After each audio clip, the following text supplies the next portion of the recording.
नमस्कार सभी विद्यार्थियों का हार्दिक स्वागत। आज हम बहुत ही महत्वपूर्ण विषय सभी विद्यार्थियों के लिए कैसे करें एग्ज़ाम की तैयारी। सभी विद्यार्थियों का एनुअल एग्ज़ाम होने वाला है और सभी विद्यार्थी इसी कमोबेश में है कि एग्ज़ाम की तैयारी हम किस प्रकार से करें और तैयारी करने की हमारी प्रोसेस क्या हो। आज हम इसी विषय पर आपसे बातचीत करेंगे, तो सभी विद्यार्थी पूरा ध्यान से सुनेंगे और उसको समझेंगे कि महाविद्यालय और विश्वविद्यालय स्तर की जो एग्ज़ाम्स होते हैं उनमें हम किस प्रकार की तैयारी करें ताकि हम मैक्सिमम मार्क्स प्राप्त कर सकें। तो शुरू करते हैं, कैसे करें एग्ज़ाम की तैयारी। जैसे ही स्कूल की एजुकेशन है वो विद्यार्थी कंप्लीट करता है और महाविद्यालय में प्रवेश लेता है, तो बच्चों के मन में बहुत उत्साह और खुशी और उमंग होती है कि हम महाविद्यालय में आ गए हैं और हमारा जो लक्ष्य है वो अब तय होने वाला है कि हमें किस फील्ड में जाना है। इसके लिए सभी विद्यार्थी अपनी चॉइस के हिसाब से आर्ट्स, कॉमर्स, साइंस विषय में अपना प्रवेश लेते हैं और प्रवेश लेने के बाद उनकी स्टडी है वो स्टार्ट होती है। स्टडी स्टार्ट करने के लिए सबसे पहले बहुत ही महत्वपूर्ण होता है कि आप एक टाइम मैनेजमेंट करें। आपका जो समय है वो बहुत ही कीमती है। इसके लिए आपको एक बेहतर टाइम मैनेजमेंट के लिए टाइम टेबल ज़रूरी है। आपको अपना एक टाइम टेबल है वो निर्धारित करना होगा। अगर आप बिना किसी टाइम टेबल के अपनी स्टडी करेंगे तो आपको उतनी सफलता नहीं मिल पाएगी जो टाइम टेबल बनाकर आप करेंगे। लेकिन आपको टाइम टेबल ऐसा होना चाहिए जो मानसिक तौर पर आपके लिए फ़ायदेमंद हो। टाइम टेबल का मतलब ये नहीं है कि आपने सुबह से लेकर शाम तक का स्टडी का टाइम टेबल बना लिया। ये टाइम टेबल ऐसा होना चाहिए जो आपको मानसिक रूप से फ़ायदेमंद हो, आपको मानसिक रूप से इसमें कोई तनाव नहीं हो, ऐसा टाइम टेबल होना चाहिए। शुरुआत हम ऐसे सब्जेक्ट्स या टॉपिक से करेंगे जो आपके लिए टफ या मुश्किल लगते हो। शुरुआत हम ऐसे सब्जेक्ट्स या टॉपिक से करेंगे जो आपको टफ या मुश्किल लगते हैं। अपने टाइम टेबल को हमेशा टफ से इजी सब्जेक्ट्स के ऑर्डर में रखेंगे। आपका टाइम टेबल है वो टफ से इजी के क्रम में ऑर्डर में होना चाहिए। यानी सबसे पहले हम जो टफ सब्जेक्ट है उस पर ज़्यादा ध्यान देंगे और उसके बाद जो इजी सब्जेक्ट है उस पर ध्यान देंगे, क्योंकि जो आपके लिए इजी है वो आपके लिए इजी रहेगा, लेकिन जो टफ है उसको अगर ज़्यादा ध्यान देंगे तो आप उस पर अच्छे मार्क्स प्राप्त कर सकते हैं।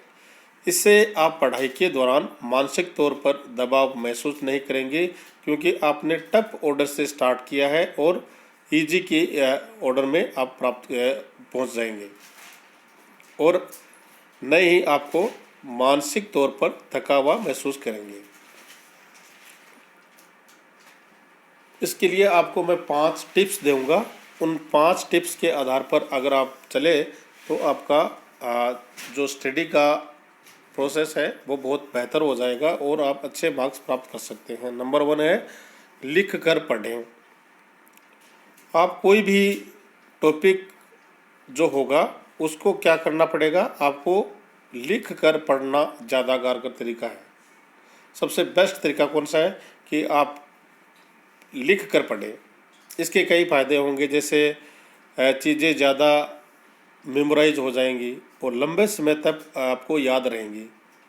आंसर फ्रेमिंग बेहतर होगी और स्पीड बढ़ जाती है। अगर आप लिख के काम करेंगे तो आप लिखने की आपकी जो स्पीड है वो बढ़ जाएगी और ये बातें आपके लिए बेहतर स्कोर में सबसे अहम होगी। इसलिए आपको जो भी टॉपिक आप पढ़ रहे हैं उसको आप लिख कर पढ़ें। पहले लिखें और फिर उसको पढ़ें। इसके बाद आपका सेकंड आता है रिवीजन। आपने लिखा, सबसे पहले आपने पढ़ा, फिर आपने उसको लिखा, और एक सप्ताह के बाद में आपको उसका रिवीजन ज़रूर है। अगर आपने पढ़ लिया, लिख लिया और उसका रिवीजन नहीं किया तो आपको वो टॉपिक ज़्यादा दिन तक याद नहीं रहेगा। इसलिए क्या है, इम्पोर्टेंट सेक्शन का मल्टीपल टाइम्स रिवीजन भी अच्छे स्कोर के लिए ज़रूरी है। आपको जो सब्जेक्ट में इम्पोर्टेंस लगते हैं उनको रिवाइज करते रहे ताकि आपको अच्छे स्कोर उसमें मिल सके। अगर आप फ्रिक्वेंटली पूछे जाने वाले सवालों और इम्पोर्टेंट सेक्शंस को हाईलाइट करके उसे कई बार रिवाइज करते हैं तो आपको अपने स्कोर में 10 से 15% बढ़ा सकते हैं। अगर आपका स्कोर आपको बढ़ाना है, परसेंटेज आपको हाई करने हैं, जैसे 60 से आपको 70 या 75 करना है, तो इसके लिए आपको सेकंड पार्ट जो जिसका है रिवीजन, उस पर आपको ज़्यादा ध्यान देना होगा। जो इम्पोर्टेंट पार्ट्स होते हैं उनको आप रिवाइज करते रहे ताकि आपको उसको मेमोरी में रहे और आपको उसमें ज़्यादा याद करने की कोई दिक्कत आपको नहीं आए। इसलिए रिवाइज ज़रूर करते रहे। जो बुक आपने पढ़ ली उसको छोड़ दिया, उसके बाद में जब भी आपको टाइम मिले उसको रिवाइज करते रहें। थर्ड आपका सेक्शन आपका है वीक सेक्शन को मजबूत करें। आमतौर पर बच्चे वीक सेक्शन पर ज़्यादा माथापच्ची नहीं करते हैं और सामान्यतः रणनीति ये होती है कि स्ट्रॉन्ग सेक्शन को और मजबूत किया जाए। लेकिन जब आपको 2 महीने ज़्यादा मिल जाए, वो भी तब जब आप एग्ज़ाम को लेकर तैयार हो चुके हैं। जैसे एक मैं आपको उदाहरण दे देता हूँ। अभी हमारे बच्चों का रीट का एग्ज़ाम होने वाला था, लेकिन किसी कारणवश उसकी डेट है वो आगे चली गई, यानी आपको 2 महीने का एक्स्ट्रा टाइम मिल गया। तो आपको ये 2 महीने का जो टाइम मिला है उस पर क्या करना है, अपना जो कमज़ोर सेक्शन है उसको मजबूत करना है। आपका जो मजबूत पक्ष है वो तो आपका मजबूत ही रहेगा, इसलिए आपको क्या करना है, वीक सेक्शन को मजबूत करना है। ये आपका थर्ड मूल मंत्र है। और 4 नंबर जो बात आपको ध्यान में रखनी है वो है मॉक टेस्ट। यानी आपको मॉक टेस्ट, यानी आपने स्टडी कर ली, पूरी कंप्लीट हो गई और आपको ये लगता है, कॉन्फिडेंस पूरा है कि आपको स्टडी कंप्लीट है, कोई भी आप एग्ज़ाम देने के लिए तैयार हैं। तो एग्ज़ाम के तैयार होने के लिए ज़रूरी है कि आप रियल टेस्ट में जाने से पहले उसका मॉक टेस्ट ज़रूर करें, जिसको हम कहते हैं रिहर्सल। कोई भी बड़ा कार्य किया जाता है तो उसकी रिहर्सल की जाती है। और आप महाविद्यालय और विश्वविद्यालय स्तर का जो एग्ज़ाम देने जा रहे हैं, इसके लिए आपको मॉक टेस्ट देना होगा। यानी आपको सप्ताह के अंत में जितने आपके पेपर हैं उतने आपको पेपर का मॉक टेस्ट तैयार करना होगा और उस टेस्ट को आपको देना होगा। और जब आप टेस्ट देंगे तब आपको तुरंत पता चल जाएगा कि आप किस सेक्शन में अधिक मजबूत है और कौन सा सेक्शन आपका है वो वीक है। और आपका जो एग्ज़ाम 3 घंटे का होगा उसको आप बेहतर मैनेजमेंट कर सकते हैं। आपको तुरंत पता चल जाएगा कि अगर हमने मेन एग्ज़ाम में इस सेक्शन को ज़्यादा टाइम दिया तो हमारा कोई पार्ट छूट सकता है। इसलिए आप क्या करेंगे, टाइम मैनेजमेंट सही कर पाएंगे। और टाइम मैनेजमेंट सही कर पाएंगे तो आप ज़्यादा अच्छे मार्क्स है वो प्राप्त कर सकते हैं। और आने वाला जो एग्ज़ाम होगा उसमें संभावना तो ये है कि आपकी 2 घंटे का पेपर होगा। तो आपको 2 घंटे में कितने क्वेश्चन आप हल कर सकते हैं, इसका पहले आपको मॉक टेस्ट देना होगा। तो आप मॉक टेस्ट देते रहिए और अपनी तैयारी को परखते रहें। और लास्ट जो आपका है वो है की नोट्स। यानी एक्स्ट्रा टाइम मिल रहा है तो आप की नोट्स ज़रूर बनाएं। अगर आपको ज़्यादा टाइम मिल रहा है तो आपको की नोट्स तैयार करने होंगे। इसमें इम्पोर्टेंट नॉलेज, आपकी इम्पोर्टेंट आपको नॉलेज है उसको बनाना होगा। जो नेम है, लॉ है, कानून है, प्रिंसिपल्स हैं और इम्पोर्टेंट फॉर्मूलेस होते हैं उनको आपको इसमें की नोट्स इसके आपको तैयार करने हैं और इसको रोज़ रिवाइज करना है। आपने इम्पोर्टेंट कोई प्रिंसिपल है उसको लिख लिया और जब भी आपको समय मिले उसको रिवाइज कीजिए।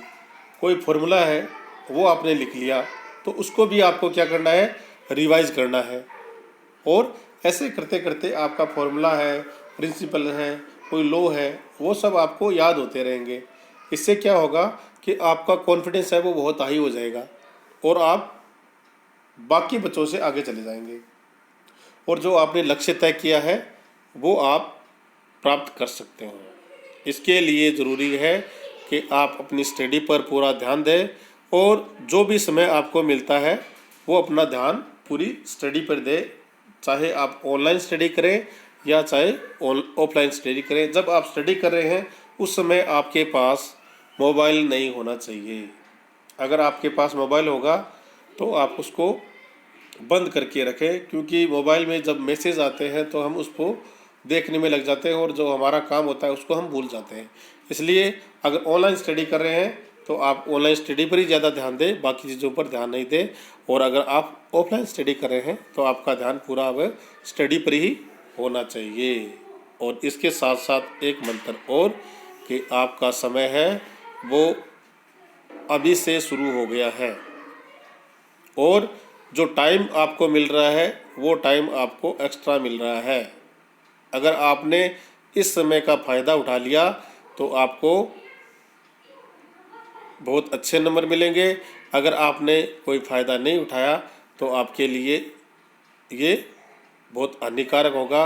और जब आप जॉब मार्केट में अपनी डिग्री लेके जाएंगे तो आपको इस डिग्री से ही पहचान मिलेगी कि ये जो स्टूडेंट जो हमारे पास आ रहा है उसका लेवल क्या है, उसने कितने परसेंट मार्क्स है वो प्राप्त किए हैं। मार्क्स से ही आपकी पहचान होगी। इसलिए आप अपनी स्टडी पर ज़्यादा ध्यान दें, कि महाविद्यालय और विश्वविद्यालय की जो स्टडी कंप्लीट होगी फिर आपको ये डिग्री लेके जॉब मार्केट में जाना होगा। और जॉब मार्केट में जब आएंगे तब आपकी ये जो परसेंटेज आएंगे यही आपका भविष्य है वो निर्धारित करेंगे। तो सभी विद्यार्थी को अग्रिम शुभकामनाएं कि आप महाविद्यालय और विश्वविद्यालय का जो आगामी एनुअल एग्ज़ाम होने वाला है उसमें आप अच्छे से अच्छे मार्क्स प्राप्त करें और आपका जो ज़िंदगी है वो बेहतर बने, आपका लक्ष्य है वो आपको हासिल हो। थैंक यू, बहुत बहुत धन्यवाद।